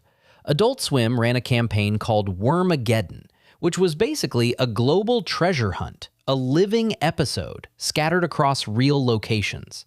And one of the teasers in that hunt showed a Citadel egg paired with Evil Morty's specific musical cue, which was the show's way of telling fans, without telling them, that the Evil Morty arc was still very much in play. They hid a season's worth of foreshadowing inside a real-life scavenger hunt months before the episodes existed. I genuinely don't know another show that does its foreshadowing in the physical world. Season 6 opens with Solarix, and it cleans up the cliffhanger by having Rick reset everyone's portal travel, which sends each character back to their actual original reality. And here's a great character gag buried in that. Jerry gets sent back, and the Jerry that comes home is noticeably more confident and competent because he reverts to, essentially, Season 2 Jerry, from before years of being beaten down. The show is literally restoring an earlier save file of a character and trusting you to notice he's acting like his older self. If you've watched closely, you can feel the difference in how he carries himself. That episode also has the bit where a creature called Mr. Frundles assimilates an entire world, turning everything into copies of itself, which forces the family to bail on their home dimension and move to a nearly identical one. And the way you can tell it's a slightly different dimension is a tiny pronunciation change. In the new world, people say the word Parmesan a little differently, sort of Parmesan. That's the only visible difference. The family now lives in a knockoff of their own reality, and the only marker is how they pronounce a cheese. That is such a specifically funny way to signal a dimension swap, and it's easy to miss entirely. But the heavy lifting in Solarix is Diane. This is the episode that reveals Rick's old original ship has been running an artificial intelligence version of Diane this whole time. Rick built a recreation of his dead wife and kept it running, and its entire purpose was to constantly remind him to go get revenge. Sit with that. The smartest man alive recreated the love of his life as software, not for comfort, but to keep his hatred sharp. He weaponized his own grief and gave it her voice. Once you know the AI in the ship is Diane, every cold, detached thing Rick does reads completely differently. He's not empty. He's the opposite of empty. He's so full of it, he had to build a machine to aim it. And there's a creator confession attached to this arc that I find fascinating. Dan Harmon admitted that he only realized partway through writing Season 6 that the Cronenberg world from way back in Rick Potion number 9, the dimension our Rick and Morty abandoned and buried their own bodies in, was actually Rick Prime's original home dimension, which would mean, in a roundabout way, that our Rick ended up raising the Morty connected to the man who killed his wife. The writer himself discovered a piece of his own show's connective tissue late, mid-season, and then built on it. That backyard with the buried corpses from Season 1 turned out to be load-bearing for the entire revenge plot, and even Harmon didn't see it coming until he was already in it. I love that, because it means the show's mythology is partly the writers surprising themselves. Let me give you a fun recurring callback in the second episode of the season, Rick and Morty Well Lived. But to feel why it hits you, have to remember what Roy actually was the first time. Back in Blips and Chits in Season 2, Roy, A Life Well Lived, is a game where you put on a headset and just live a guy named Roy's entire life, from childhood to death, in real time from his point of view. Morty plays it, and the family watches him, slumped in an arcade chair, mumbling, as inside the game he grows up, gets a job selling carpet, survives cancer, has a son, gets old, and eventually dies falling off a ladder. Rick keeps heckling him from outside, telling him to use his time better, and at one point, Morty rips the headset off, having lived 55 years as Roy, and screams that he lived a lifetime in there, completely shaken, and Rick just goes, "Yeah, and you blew it. You could have cured cancer, and instead, you sold carpet." A whole human life reduced to an arcade high score, Rick is disappointed in. That's the seed. Then, Rick and Morty Well Lived in Season 6 brings the machine back and goes enormous with it. This time, Summer gets trapped inside the Roy game, and because of a glitch, she's effectively a god in there. So she lives an entire life, builds a religion around herself, and at one point, the episode has her do, in the show's own framing, a Die Hard, complete with a running joke that every universe has its own version of Die Hard. So the show takes a one-off arcade machine from Season 2, a throwaway about a guy who sold carpet, and turns it into the engine for a full episode about faith, free will, and what you owe the simulated people inside a video game. The Roy machine waited 4 years for its star turn and absolutely earned it. Not bad for a cabinet in the back of a space arcade. Now, one of the most fun structural Easter eggs in the whole series is in Season 6 in an episode called Full Meta Jackrick, which is a play on the war film Full Metal Jacket. At one point in this episode, Rick and Morty literally fly through their own opening credits sequence. The intro becomes a physical space they pass through, complete with added sound effects you never hear in the actual intro. And the post-credits scene parodies the production vanity card we talked about earlier, with a character called Tag Man. The show broke into its own title sequence and treated it like a level. After 6 seasons of messing with the intro by editing characters into it, they finally just let the characters walk around inside it. That's the natural endpoint of a show that's been gaslighting its own credits since Season 2.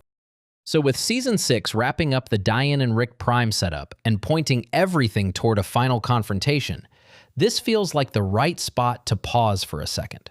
If you've made it this far into the breakdown, you're exactly the kind of viewer I make these for. So go ahead and hit subscribe if you haven't, because I do one of these deep dives every single week on different shows, and the channel lives and dies on you clicking that button.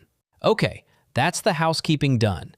Now back to the details, because Season 7 is where everything about the show changed behind the scenes, and a few of these are less Easter eggs and more like scars. So here's the behind-the-scenes thing you have to know going into Season 7, because it changes how the show sounds from this point on. In January of 2023, Adult Swim announced it had ended its association with Justin Roiland, the show's co-creator who voiced both Rick and Morty, after he was charged in Orange County with domestic battery and false imprisonment. Those charges were later dismissed in March of that year, but by then the network had already cut ties, and the show had to find new voices for its two leads. That's a huge deal, because Roiland didn't just voice Rick and Morty, he voiced a big chunk of the entire cast. Losing him meant essentially rebuilding the sound of the show. They brought in two new actors, Ian Cardoni as Rick and Harry Belden as Morty, and their names first appear in the Season 7 premiere, How Poopy Got His Poop Back. And here's a small, telling detail in those credits. The premiere quietly dropped the usual "created by" card that named Roiland. The opening just doesn't say it anymore. They didn't make a speech about it, they just removed the name and kept going. The showrunner, Scott Martyr, talked about how hard the recasting was, and he said something I think is genuinely funny in a dark way. He said a lot of the people who auditioned to replace Roiland sounded like Macho Man Randy Savage, the wrestler, all gravel and bombast, and that nobody sounded exactly like Rick. Cardoni got cast first because he was the closest. So somewhere out there are audition tapes of dozens of guys doing a wrestler voice trying to be Rick Sanchez, and I would pay real money to hear that reel. Imagine that being your job for an afternoon. And the recasting rippled out to the smaller characters too. Mr. Poopy Butthole got a new voice, John Allen. Other Roiland characters got reassigned, so the whole texture of the show shifted at once. And the wild thing is, most casual viewers didn't clock it right away, which is a real testament to how well the new guys nailed it. Adult Swim even leaned into it with the season's logline, joking that Rick and Morty were back and sounding more like themselves than ever, before promising 100 years, or at least until season 10. That little wink, sounding more like themselves than ever, is the show acknowledging the recasting and daring you to notice, all at once. That's a confident way to handle a crisis. Okay, let me get back to the actual hidden details, because Season 7 is also just a really strong season for them. Let me start with the episode That's a Morte, which has a premise so dark it loops back around to brilliant. The setup is gentle. Rick has been making the family an incredible pasta dish. Everyone's obsessed with it. It's the best thing they've ever eaten, and Morty just wants to know what's in it. So Rick shows him. And the reveal is that the key ingredient comes from the bodies of people who have died by suicide, which Rick has access to and processes into the dish.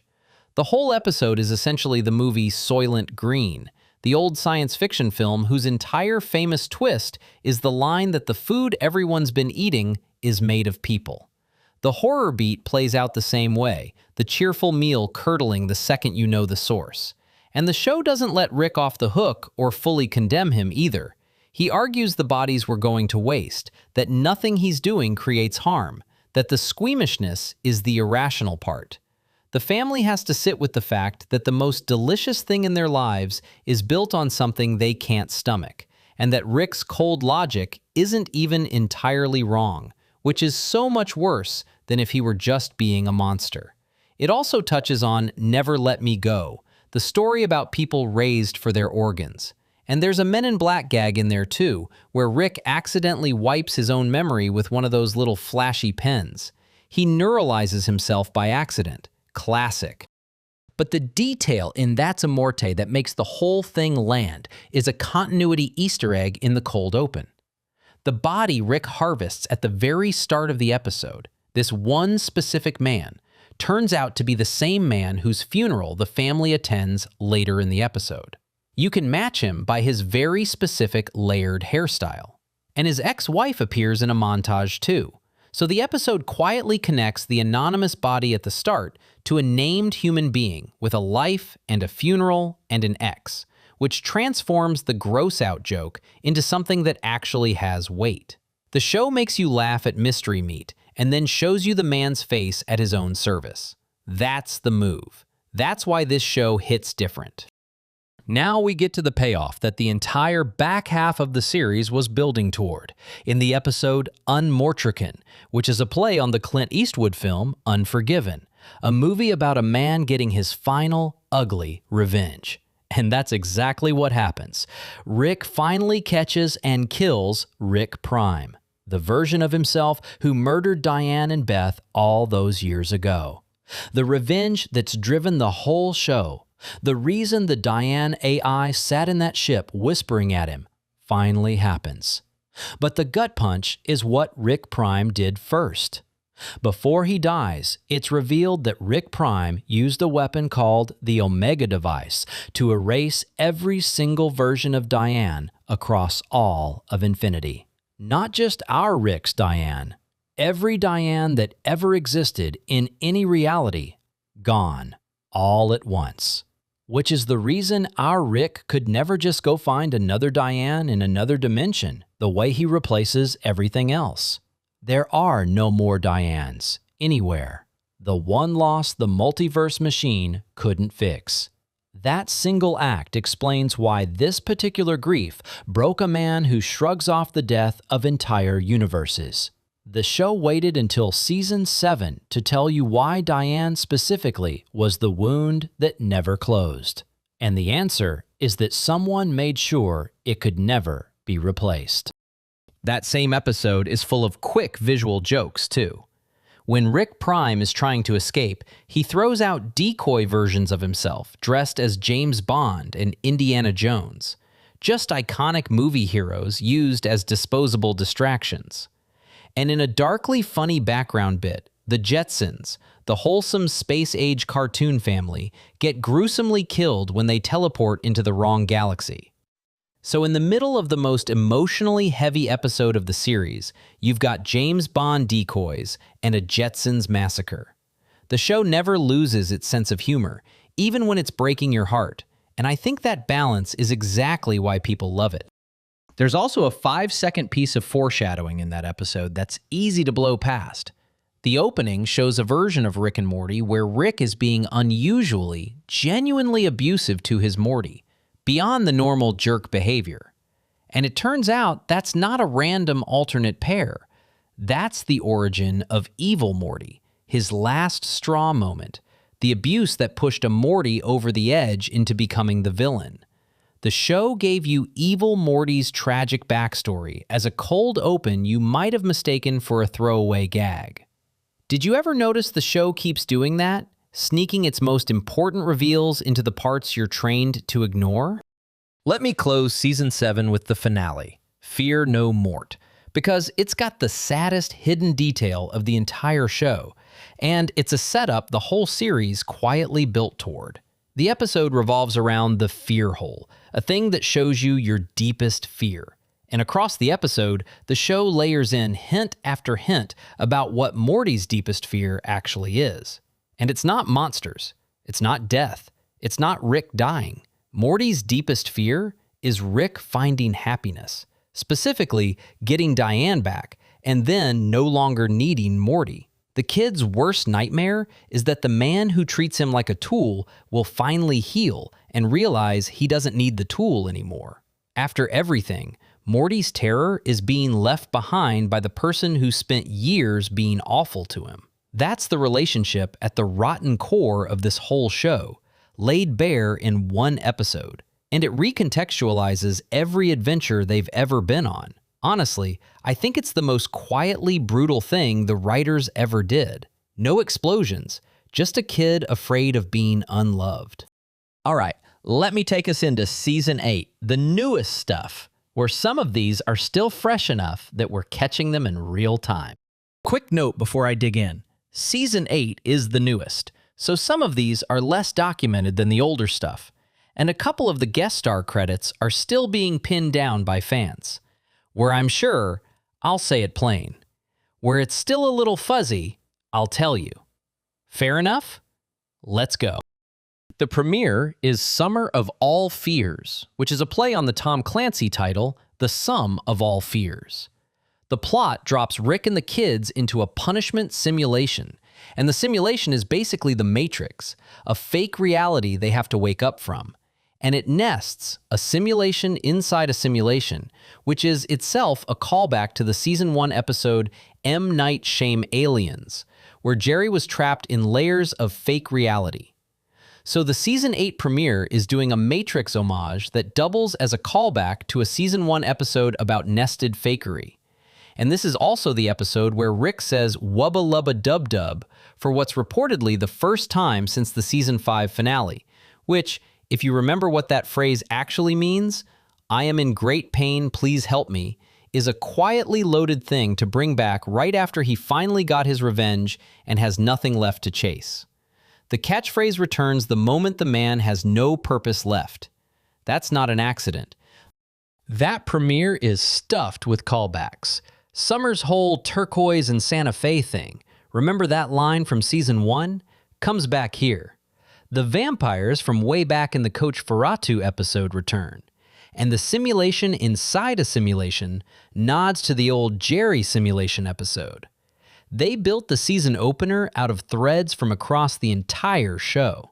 And then there's the post-credits scene, where a group of women at a spa called Zenta Fe turn out to be vampires, and Beth kills one of them using sunlight, with a line about how the sun turns you to dust, and you still picked Santa Fe. Even the throwaway vampire gag is doing double duty, paying off the vampires from Season 2 and the turquoise dream from Season 1 in a single bit. I keep saying it, but this writer's room has the memory of a vengeful elephant. The second episode, Valkyric, has a structural first for the show. It's the first episode where Morty is completely absent. The whole thing. After 8 years of the show being named after both of them, they finally made an episode with no Morty at all.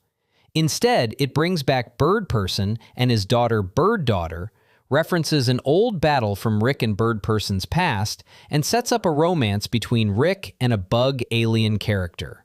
The title plays on Valkyrie. A Morty-free episode is the kind of swing you can only take in Season 8 when you've earned enough trust that the audience won't riot. Episode 3 is called The Rick, the Mort, and the Ugly, which is obviously the good, the bad, and the ugly, the classic Western. And structurally, it's an anthology, multiple separate stories braided together, which mirrors the structure of the Ricklantis mix-up from Season 3, my favorite episode, so the show is rhyming with its own greatest hits. There's also a character called Odd Job Rick, which is a James Bond reference, specifically the henchman from Goldfinger. There's a music cue from Tori Amos in there too, the song Little Earthquakes, and fans have connected that to Harmon being a Tori Amos fan, though I'd file that one under probably true rather than confirmed. Episode 4, The Last Temptation of Jerry, has a title riffing on the controversial film The Last Temptation of Christ, and it is an absolute reference machine.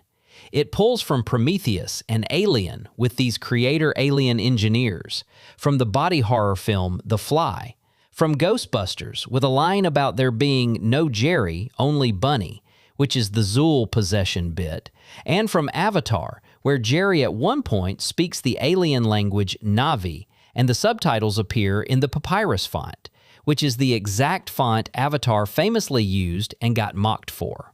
There's even a dig at the head of Warner Brothers Discovery tucked in there, because this show cannot resist biting the hand that feeds it.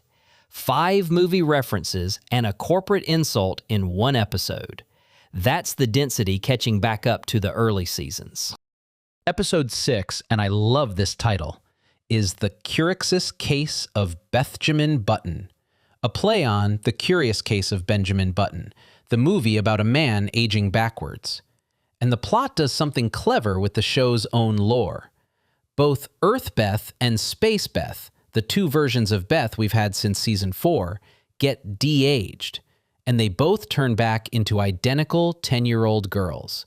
And the fact that they become identical confirms something fans had wondered about for years, which is that the clone and the original only diverged in adulthood, so as kids, they're the same person. The episode answers a 4-season-old continuity question through an aging backwards gag. It reportedly also features Danny DeVito voicing a character named Dr. Dogballs, which, with respect, is a perfect use of Danny DeVito. There are nods to Jurassic Park and Home Alone in there too. Episode 7, Ricker Than Fiction, is the one where the show goes after its own bosses. James Gunn, the director, voices himself as the villain, a filmmaker behind a fictional franchise, and Zack Snyder cameos in a Warner Brothers cafeteria scene. And there's an Interstellar bookcase gag referencing Christopher Nolan, though that one's just verbal. Nolan doesn't actually show up. The showrunner Scott Martyr said outright that they wanted to make their Warner Brothers bosses the villain of the episode, and Harmon personally wrote the Gunn and Snyder dialogue. So you've got a cartoon, owned by Warner Brothers, getting two major Warner Brothers directors to voice villainous versions of themselves, in an episode whose whole point is that the studio is the bad guy. That is a wild thing to get greenlit, and the fact that it exists tells you the show still has all its teeth. The season's road trip episode, No Mortland, takes its title from the film Nomadland, and it's a multiverse Jerry story, a bunch of alternate Jerrys drifting through life, which directly echoes the Jerry Bory concept from Season 2 that I told you about earlier. So that throwaway Jerry daycare joke from 6 seasons back finally becomes the heart of a full road movie.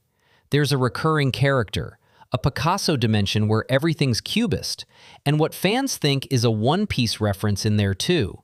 The saddest man in the show finally got his Nomadland, and I'm not going to pretend I didn't feel something about it. Episode 9, Morty Daddy, is a straight-up sequel to a Season 1 episode, Raising Gazorpazorp, the one where Morty had an alien kid named Morty Jr.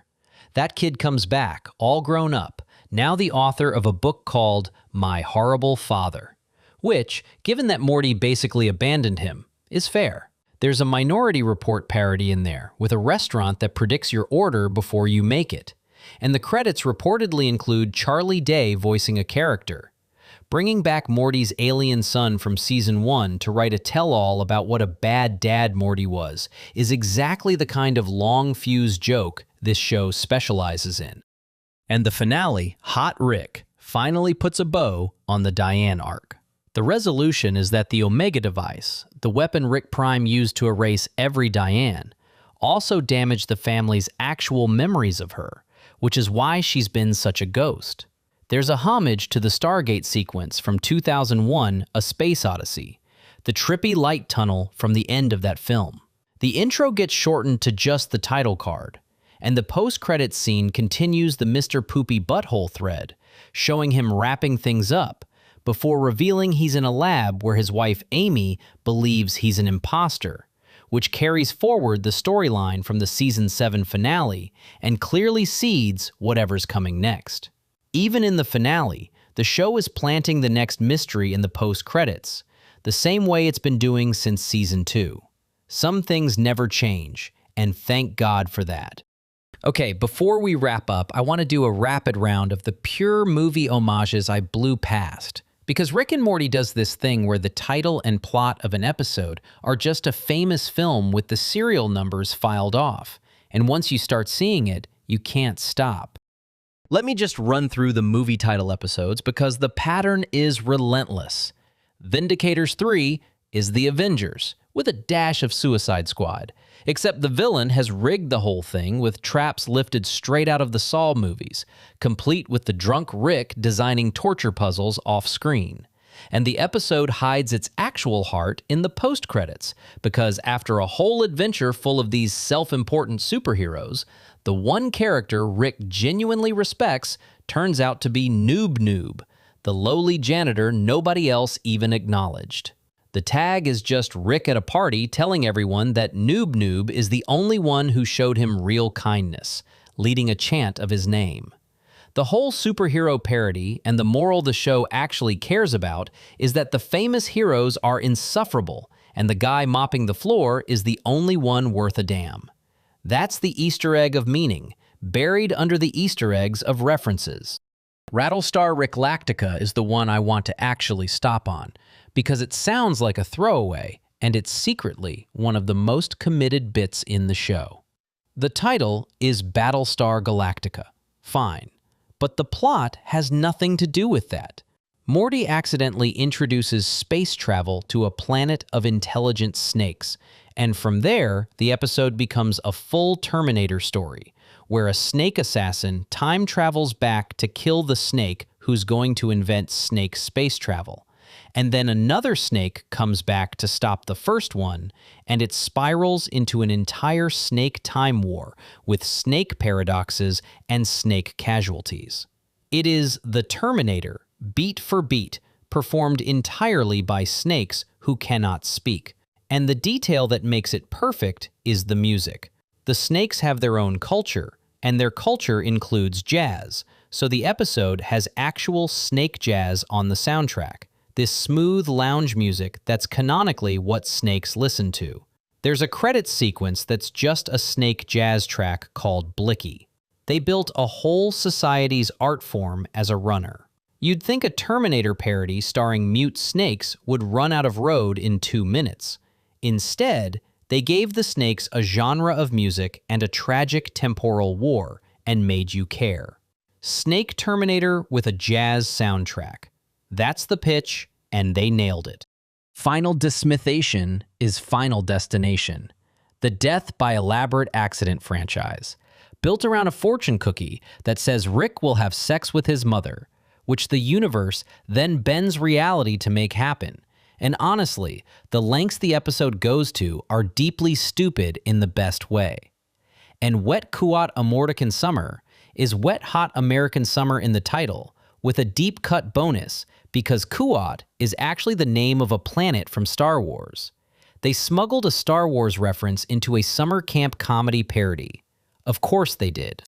Now the tiny background ones, because these are the real I never noticed that material. In the Pickle Rick episode, the post-credits has Rick trapped in an elaborate piano key floor trap that fans trace back to a specific Batman comic. So even the throwaway tag is a reference. Also in that episode, Rick and Beth go to a real restaurant chain called Shoney's, which keeps showing up across the series as Rick's weirdly specific comfort spot, a tiny recurring real brand gag. In Morty's Mind Blowers, there's a guidance counselor named Gordon Lunis who gets accused of secretly living on the moon, and his car has a license plate that reads SATFIV3, as in Saturn V, the NASA rocket that took people to the moon. A license plate joke about a man accused of living on the moon. You have to freeze frame the car to even get it. A couple more. The community line thing happens more than once. In Raising Gazorpazorp in Season 1, an alien insult about clown makeup is actually a recycled line from a Community episode, so Harmon's been cross-pollinating his 2 shows since the very beginning. And in the Vat of Acid episode, that big emotional reset montage is set to an Eric Clapton song, It's in the Way That You Use It, which is a callback to a bit Harmon used to do on his podcast, roasting the time travel in the movie Interstellar. The needle drop is an inside joke about Harmon making fun of another film's plot holes, dropped into an episode that's all about exploiting a plot hole. The layers on this show genuinely do not stop. And in A Rick Convenient Mort in Season 5, Morty falls for a superhero named Planetina, who is a dead-on parody of Captain Planet, the environmental cartoon hero, right down to the summoned by elemental rings premise, before the episode takes a much darker turn than Captain Planet ever did. There are a few episodes I skipped that genuinely deserve their own minute, so let me circle back before we move on. Go back to the very start of Season 2, A Wrinkle in Time. This is the one that picks up right after the Season 1 finale, where Rick froze time for the whole world to clean up a party. Turns out freezing time that hard fractured reality, and now the timeline is uncertain, splitting into multiple possible versions that haven't collapsed into one yet. And the show does something genuinely daring with this. It splits the actual screen. The frame divides into 2, then 4, then more panels, each one a slightly different version of events playing out at the same time, and the dialogue desyncs across them, so you're watching several Ricks and Mortys make slightly different choices in parallel. It's a structural risk most shows would never take, because it's legitimately hard to follow on purpose. And the threat in the episode is a creature from the fourth dimension, a being that exists outside of time and finds the whole concept of linear cause and effect hilarious. The episode about uncertainty is built out of uncertainty, right down to the editing. They made the form of the episode match its subject, in a cartoon, in the Season 2 premiere. Did you ever notice how often this show makes the structure itself the joke instead of just writing one? Then there's Rest and Ricklaxation in Season 3, which has a premise that's pure hidden detail bait. Rick and Morty are burnt out and stressed, so they go to an alien spa that detoxifies you, literally removes your toxic qualities. Except the machine doesn't destroy the toxins. It separates them into a physical second version of you made entirely of your worst traits. So now there's a toxic Rick and a toxic Morty walking around. And here's the clever part the show buries in it. Toxic Morty, the version made of all of Morty's so-called negative qualities, turns out to be confident, ambitious, assertive, willing to stand up for himself. The episode quietly argues that the stuff we label toxic in ourselves, the anger and the self-regard, is also the stuff that lets us function, and that a person scrubbed totally clean of it becomes a doormat. That's a real idea about mental health smuggled into a gross-out body double comedy. The Detox Spa episode is secretly about how you can't actually amputate the ugly parts of yourself without losing the spine that came with them. And one more. The ABCs of Beth in Season 3, because it pays off something about Beth that the show had only hinted at. Rick reveals that when Beth was a lonely, intense little kid, he built her an entire imaginary world to play in, a candy-colored fantasy land called Fruity Land, so she'd stop bothering him. Real place, real dimension, he just told her it was make-believe. And the dark turn is that Beth, as a child, lured a neighbor boy named Tommy into Fruity Land and left him there, where he survived for decades by doing horrifying things to stay alive. So this sunny, imaginary playground is actually the scene of a childhood crime that the show plays partly for laughs and partly for genuine horror. And it recontextualizes Beth completely. The episode is the show admitting that Beth is her father's daughter, capable of the same cold cruelty, and that the warm childhood memory was always hiding a body. They turned a flashback to a kid's fantasy world into the key that unlocks the scariest character in the family. Honestly, I think about Fruity Land every time someone calls Beth the normal one. Before I get to the big stuff, I have to give a whole section to interdimensional cable because it's its own little universe of Easter eggs, and the wild thing about it is how little of it was actually written. The cable episodes, where Rick hijacks the TV to show the family channels from across the multiverse, were mostly just Justin Roiland alone in a booth improvising, riffing whatever came into his head into a microphone for hours, and then they kept the funniest bits. So a huge chunk of the show's most quoted material wasn't crafted at all. It was caught. The first one, in Season 1, is Ricksty Minutes. This is where you get Ants in My Eyes Johnson, a man running an electronics store who clearly cannot see anything because, as the name promises, there are ants in his eyes, and he just keeps confidently describing products he can't see and prices that make no sense. This is where you get the commercial for Real Fake Doors, a store that sells doors that don't go anywhere, with a pitchman whose entire personality is that he's at Real Fake Doors. And there's Gazorpazorpfield, an alternate dimensions bleak parody of Garfield that goes to a much darker place than any lasagna joke. The genius of these is that none of them have a punchline in the normal sense. They're just committed nonsense delivered with total confidence, and that confidence is the joke. I can still hear the Real Fake Doors guy in my head, and that man does not technically have a script. The second cable episode in Season 2 doubles down. This is where you get Jan Quadrant Vincent 16, a movie that's basically just the actor's name multiplied into insanity. This is where you get Michael and Pickle, Two conjoined twin newscasters who hate each other while sharing a body and a news desk. And this is where you get Two Brothers, a fake trailer for a Michael Bay film that is nothing but explosions, slow motion, and the words Two Brothers, perfectly capturing the way a certain kind of blockbuster trailer tells you absolutely nothing while screaming at you. The Two Brothers parody is maybe the most accurate piece of film criticism the show ever made, and it's a fake trailer with no plot. This is also the cable episode with the legendary How They Do It segment about the plumbus, a household object everyone in the multiverse owns, narrated by a calm, how-it's-made voice walking you through an utterly insane manufacturing process involving dinglebops and schleem and grumbo, never once explaining what a plumbus actually does. Everyone has a plumbus in their home.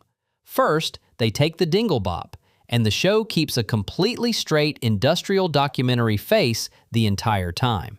It's a perfect parody of those soothing factory shows built around a product that means nothing, and people quote it to this day.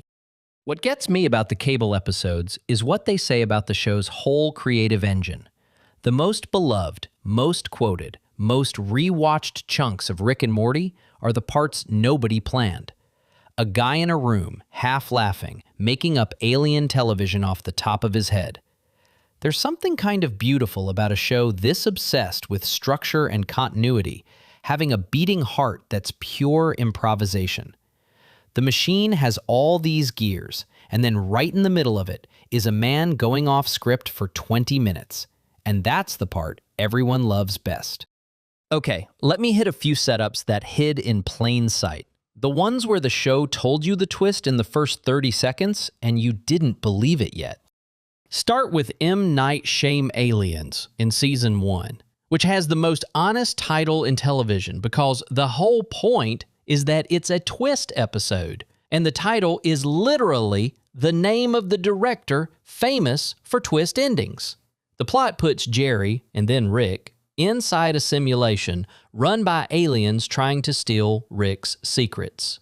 And here's the thing the show does. It foreshadows the simulation constantly, in ways you only catch on a rewatch. Little details glitch.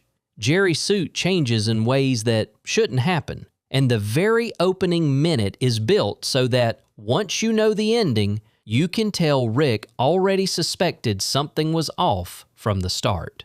The episode is fair. It shows you it's fake the entire time, hidden in details you're trained to ignore. And then the twist isn't really a cheat because the clues were all there. And then, beautifully, Season 8 calls all the way back to this with its Matrix-style simulation inside a simulation.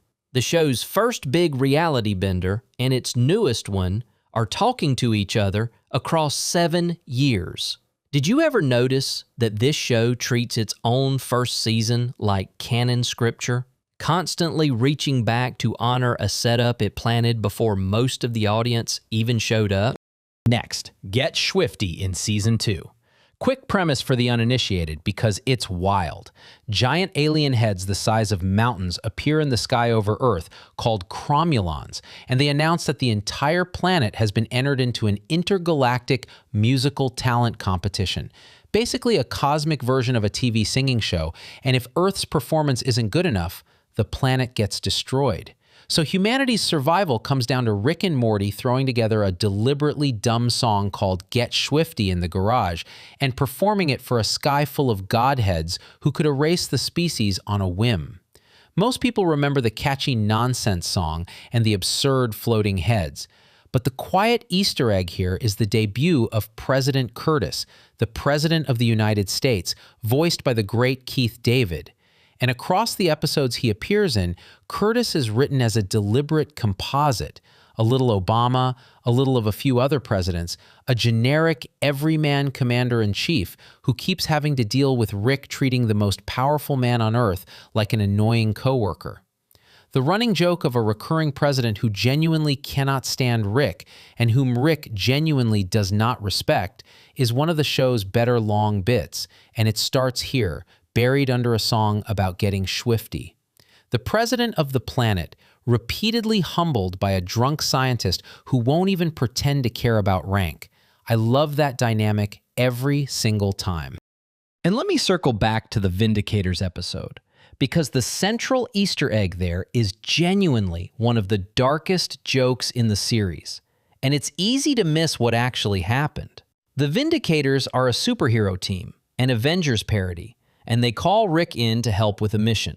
But Rick, furious at being treated like a sidekick, gets completely blackout drunk, and while he's blacked out, he builds an elaborate trap-filled gauntlet for the team to survive, in the style of the Saw movies, complete with a creepy recorded host voice and deadly puzzles. The horrifying part, the actual joke, is that Rick was so drunk he doesn't remember building any of it. And the traps reveal that even hammered out of his mind, some part of Rick knew exactly which Vindicator was secretly a murderer, because the whole gauntlet was designed to expose them. His blackout subconscious solved a crime and built a Saw movie about it. That's the flex. Sober Rick is terrifying. Blackout Rick is somehow also terrifying, just with more carpentry. One more in this vein because it connects to a thread I keep coming back to. Across these middle seasons, the show keeps using its Monster of the Week and homage episodes to smuggle in real character development. And the clearest example is how Morty changes. Watch how he talks to aliens in Season 1 versus Season 4. Early Morty panics, freezes, throws up. Later Morty pulls a gun, makes a cold call, does the awful necessary thing without blinking. Nobody ever announces this. There's no episode called Morty Gets Darker. It just happens, gradually, in the margins of episodes that are ostensibly about something else, until one day you realize the nervous kid from the Back to the Future parody has quietly become something closer to a young Rick. That, too, is a hidden detail. It's just hidden in plain sight across 40 episodes instead of in one frame. And before I get to the big threads, here's one that's been playing in front of you with a song over it every single episode. The opening titles. Most shows treat the intro as wallpaper, the thing you skip. Rick and Morty treats it as a storage unit for jokes and spoilers. That montage is where Snowball, the dog from Season 1, lives out his entire armored war against an army of cats in the background while you're humming the theme.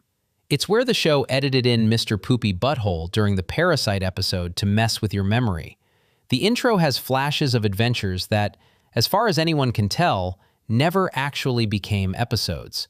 Little 1-second glimpses of a giant monster chase or a planet that exists only there. The credits have been quietly altered, tampered with, and used to plant gags for the show's entire run. And then in Season 6, the characters literally flew through the thing like it was a room. Did you ever notice you've been watching a hidden details reel for 30 seconds at the top of every episode, and probably skipping it to get to the show? The intro is the show. You've just been trained to fast forward past one of its densest scenes. All right, I saved the best part for the end because I think the most impressive thing about Rick and Morty isn't any single Easter egg. It's the way certain threads run underneath the entire show, episode after episode, season after season, and almost nobody clocks them until they're complete. So let me trace the big ones, the spider webs, the details that aren't really hidden in one scene, but hidden across the whole series. Let me start with the one that runs the deepest, the Diane thread. Because once you see how long it was buried, the whole show changes shape. Go all the way back to Season 1. The very first thing the show ever tells you about Rick in the cold open of the pilot is that he's a drunk who builds a bomb to blow up the world so he and Morty can start over with a new Eve. He's nihilistic from minute one, and the show never explains why. It just hands you a broken man and lets you laugh at him. For seasons, the why is just a hole in the middle of the character. Then little things start landing. A throwaway here, a photo there, a reference to a wife and a daughter who aren't around. The show is dripping it in so slowly that you read it as background sadness rather than a plot. By season 3, when Rick has his big breakdown in the therapy episode and screams about not being motivated by his dead family, and then immediately calls that feeling fake, the careful viewer starts to understand that he's lying, that the dead family is the whole thing. By season 5 and 6, you get her name, Diane, and the bomb that killed her, and the other Rick who sent it. By season 7, you learn that this other Rick erased every Diane in existence so she could never be replaced, which is the only reason a man who treats reality like a disposable napkin couldn't just fix it. And by season 8, you learn that the same weapon damaged the family's memories of her, which is why she was always more of an absence than a person. Trace that line, and you realize the show told you a complete, devastating story about grief over 8 years, mostly in pieces small enough to miss, and the through line was there in the pilot the entire time.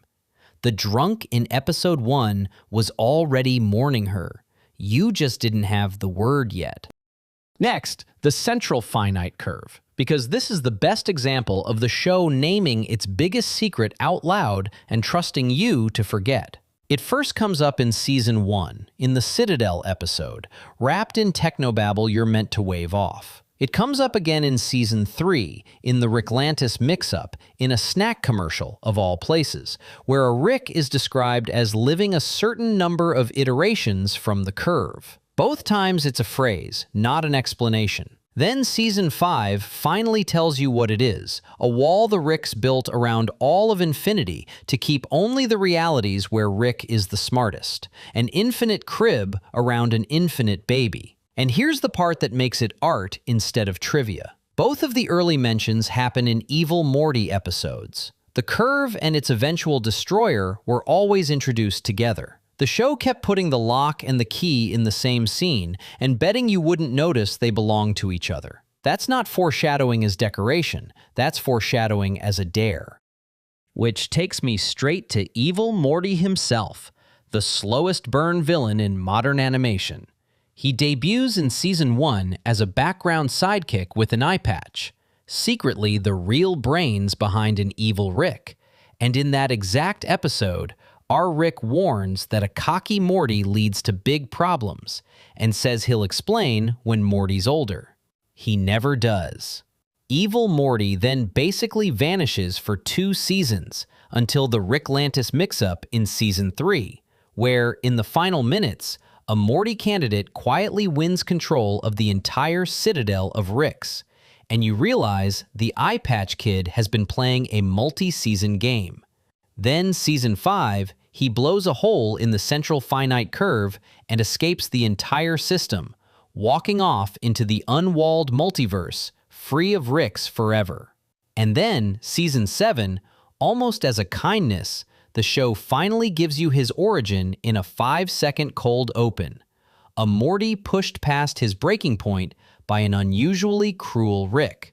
4 seasons to build a villain whose whole motive is just wanting out of a world built around someone else's ego. He never wanted to rule anything. He wanted a door. And the show planted that door, the curve, in the same episode it planted him. I genuinely think it's one of the best long-form character builds in television, and most of it happened in the corners. Let me do Mr. Poopy Butthole, because his thread is the funniest and also weirdly the most touching. He debuts in season 2 as the centerpiece of the Parasite episode, edited into the intro to fool you, then revealed to be real, then accidentally shot by Beth, who thought he was a parasite. From then on, he becomes the show's fourth-wall correspondent, popping up in post-credits to give the audience little updates on how the family's doing, often while he's clearly not doing great himself, drinking, separated, down on his luck. The show uses its cheeriest-looking character to deliver its most melancholy check-ins. And here's a fun behind-the-scenes layer. When the show recast its voices in season 7, Mr. Poopy Butthole got a new actor too, so even his voice carries the show's real-world history now. And the Season 7 and Season 8 finales both push his story forward, ending on him in a lab, his wife convinced he's an imposter, which seeds whatever comes next. A character invented purely to gaslight the audience for one episode has quietly become one of the show's longest emotional through lines. Some bit. They committed to a joke so hard, it grew a soul. Here's a smaller thread I love. The continuity discipline. Best shown by that driveway crack. The house gets teleported in the Season 1 finale. The landing cracks the driveway, and that crack just stays. Season 2? Still there. Season 5, still there. Nobody fixes it, nobody mentions it, it's just a permanent little scar the animators keep drawing because it happened, and the show refuses to pretend it didn't. And that one crack is a stand-in for the show's whole philosophy. Actions leave marks. The planet Rick ruined in Season 1 stays ruined, and they abandon it. The bodies they bury stay buried and come back to matter. The bully Morty launches into space, gets a milk carton. This is a cartoon that could reset every week and chose over and over to remember. The crack in the driveway is the thesis statement, and it never says a word. Then there's Jerry, and the long, quiet joke the show plays at his expense that eventually turns into the kindest thing it does. In Season 2, Jerry Baree, the daycare for useless Jerrys, treats him as interchangeable, disposable, a problem to be parked. For years, the show's running position on Jerry is that he's a coward and a burden, a man so unremarkable the multiverse keeps a storage facility for his spare copies. And then, in Season 8, No Mortland takes that exact concept, a multiverse full of identical drifting Jerrys, and uses it to tell a genuinely tender story about loneliness and being unremarkable, and finding meaning anyway. The setup was a cruel joke. The payoff, 6 seasons later, is the show finally extending its worst-treated character some grace. I didn't expect a gag about Jerry's storage to make me feel something, but that's the trick this show keeps pulling. It buries the heart under the joke and waits. And the last thread, the one that ties Morty and the catchphrase together. The show keeps slipping the words shouldn't exist into Morty's orbit. The marriage counselor in Season 2, the reveals about the Citadel, the eventual confirmation that Morty was farmed, that his parents were chemically forced together, that he's a living cloaking device for his grandfather. And running parallel to that is the catchphrase, Wubba Lubba Dub Dub, which Bird Person translates as, I am in great pain, please help me. Put those two threads next to each other, and you get the actual emotional architecture of the show. A grandfather screaming for help in a language nobody understands, and a grandson who exists only because the system needed him to, both stuck in a playpen built around the grandfather's ego, both terrified of the same thing, which the fear hole finally names in Season 7. That Rick might heal and stop needing Morty at all. None of that is in any one scene. It's spread across 8 years in jokes and background gags and reversed audio and one translated catchphrase. That's the hidden detail that contains all the others. The whole show is a sad story wearing a fart joke as a disguise, and it told you so in the pilot, when a screaming drunk genius shouted his cry for help and called it a catchphrase. So that's the run. 8 seasons, all the way down. So here's where I land after all of it. The thing nobody tells you about Rick and Morty, the thing you only really get once you've gone back through all 8 seasons with a freeze frame finger, is that the burps and the fart jokes and the talking pickles were never the trick. The trick was that this show was quietly building one of the most patient, interconnected, emotionally brutal long games in television, and it hid the whole thing under a coat of dumb. Every Easter egg we just went through is a tiny proof of that. A rock in the back of a ship, a crack in a driveway, a box of time travel stuff nobody opens, a blue guy who just wants to stop existing. None of it had to connect. They made it connect anyway for the maybe 2% of us who'd ever notice, and they did it for 10 years. So now I want to hear from you. What's the one detail that actually got you? The one you cannot believe you watched past for years. Drop it in the comments, because I guarantee there are dozens I didn't get to, and the ones the community finds are always better than the ones I bring. Tell me what I missed.